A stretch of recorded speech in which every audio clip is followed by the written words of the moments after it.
동의대학교와 지역 주민이 함께하는 동의 온택트 평생교육 프로그램. 삶을 송두리째 앗아가는 보이스피싱, 결코 남의 일이 아닙니다. 특히 노년층을 대상으로 하는 보이스피싱 범죄가 기승을 부리고 있는데요. 아는 만큼 예방할 수 있습니다. 보이스피싱 범죄 수법과 대응 방법을 지금 알려드립니다. 최근 보이스피싱으로 피해를 입은 사람이 늘어나고 있습니다.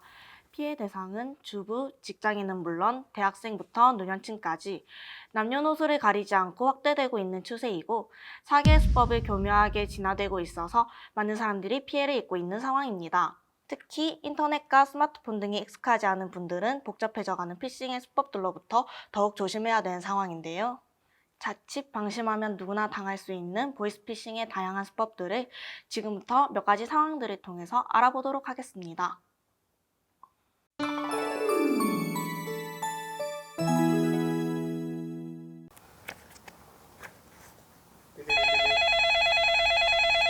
네, 여보세요?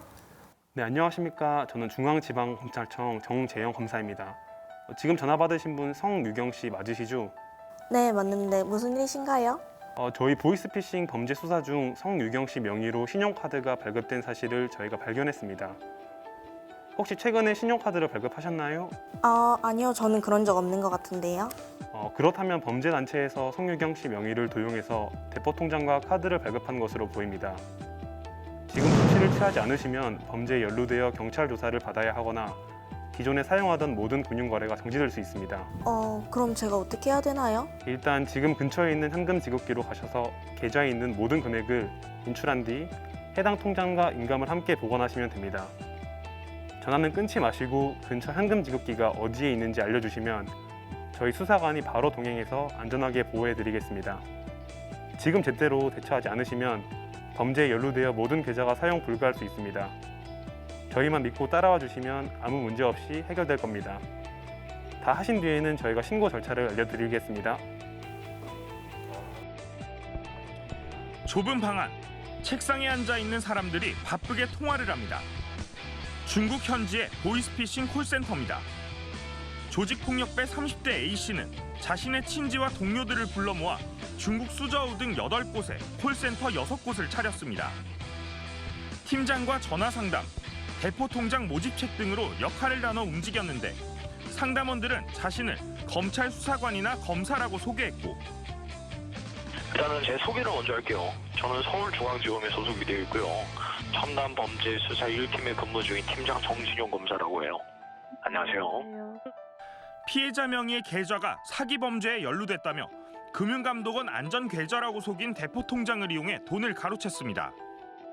2차 피해나 3차 피해 같은 경우에는 피해 금액적으로 이어지는 부분이기 때문에 본인의 무고함과 또 다른 피해를 막고자 저희가 계좌 추적 및 안전 조치가 이루어질 겁니다.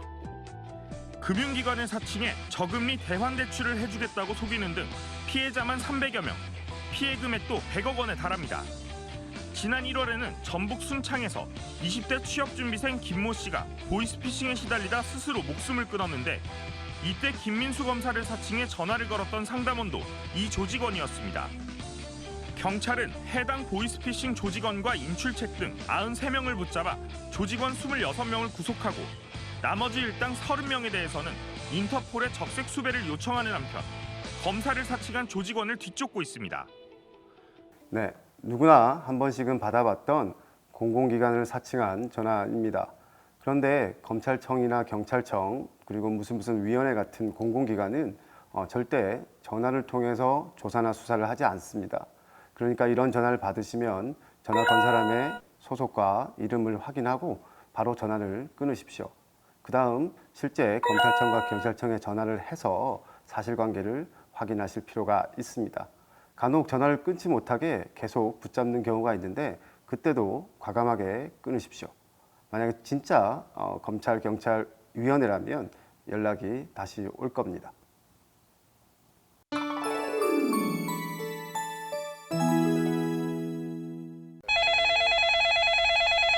네, 여보세요? 네, 여보세요? 여기 동의대학 병원입니다. 아드님 성함이 신도연분 맞으신가요? 네, 맞습니다. 무슨 일이죠? 여기 지금 아드님이 삼중추돌로 크게 교통사고가 나서 의식이 없어 직원인 제가 먼저 연락드렸습니다. 지금 저희 아들 상태가 어떤가요? 많이 안 좋은가요? 지금 아드님 차가 앞뒤로 부딪혀서 차 상태가 알아볼 수 없게 많이 손상됐고 지금 아드님 갈비뼈가 부서져 상황이 많이 좋지 않아서 급하게 연락드렸습니다. 지금 빨리 수술을 진행해야 하는데 그러려면 수술비 100만 원 정도를 먼저 입금해 주셔야 수술을 들어갈 수 있어서 제가 알려드리는 계좌번호로 바로 입금 가능하실까요? 어디로 제가 돈을 보내면 될까요?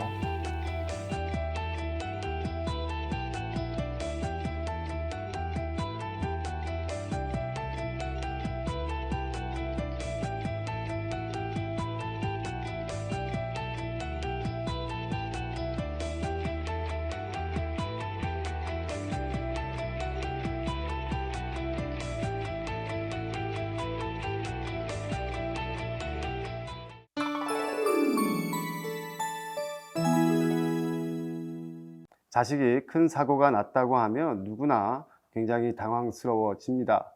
그래서 그런 상황에서 송금을 하라고 하면 덜컥 겁이 나서 하게 되는 경우가 많은데요. 상식적으로 생각했을 때 자식이, 가족이 다치면 송금을 할 것이 아니라 병원으로 달려가는 것이 맞습니다. 설령 돈을 붙이라고 해서 돈을 붙였다고 하더라도 지연이체라는 제도를 활용하는 것도 좋을 것 같습니다. 이게 뭐냐면요. 송금을 잘못했다고 하더라도 일정한 시간 동안에는 언제든지 송금을 취소할 수 있는 제도인데 인터넷 또는 실제 은행에 방문해서 신청을 해두면 도움이 될 것 같습니다.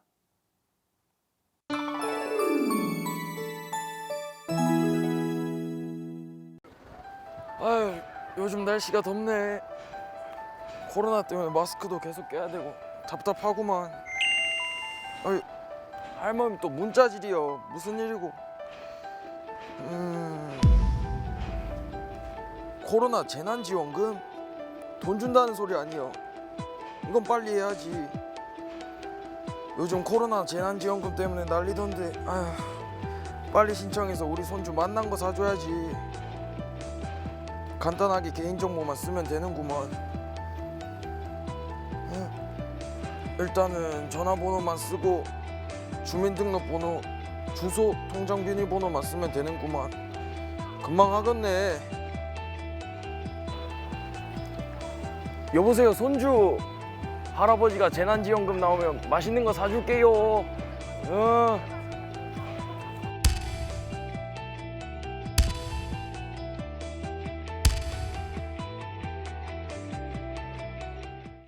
네, 요즘 같은 때는 재난지원금을 준다고 하면 쉽게 속을 수가 있습니다.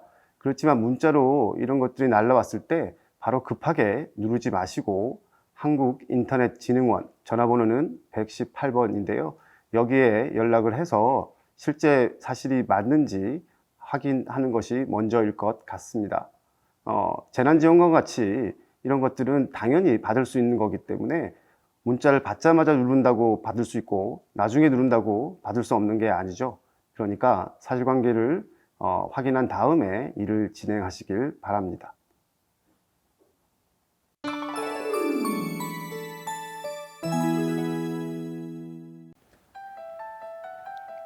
할머니, 저 손자 상현인데요. 저 휴대폰을 바닥에 떨어뜨려서 지금 친구 전화기로 연락드리는 거라 모르는 번호일 텐데 저 손자 상현이니까 걱정 안 하셔도 돼요.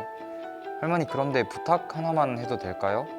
제가 지금 휴대폰을 고치려고 하는데 돈이 없어서 편의점에 가셔가지고 구글 기프트 카드를 30만 원치만 사셔서 다시 저한테 문자 한 통 부탁드려도 될까요?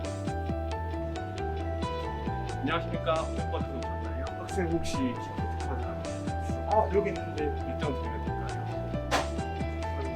3장만. 네, 여기 있습니다. 할머니, 뒤에 보시면 은색으로 덮여진 부분이 있는데 그곳을 동전으로 긁으신 뒤에 저한테 문자로 사진 찍어서 보내주시면 돼요.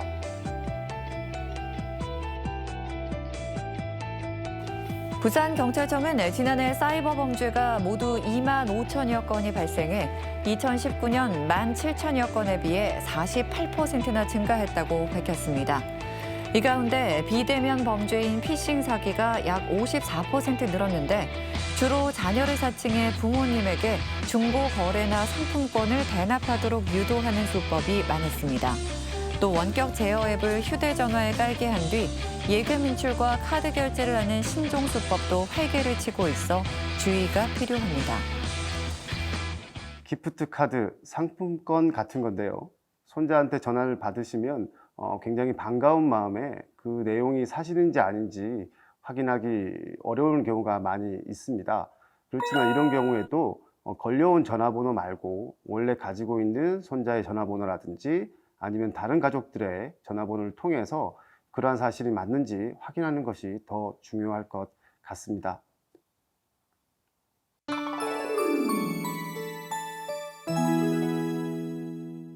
간단히 몇 가지 사례를 살펴봤는데요. 간단히 말씀드리면 모두 사기입니다. 공갈, 협박이기도 하고요. 이런 경우 예방하는 것이 제일 중요하겠지만 덜컥 송금을 하거나 또는 개인정보를 입력해서 보내버리게 되면 그 피해 문제가 생기게 됩니다.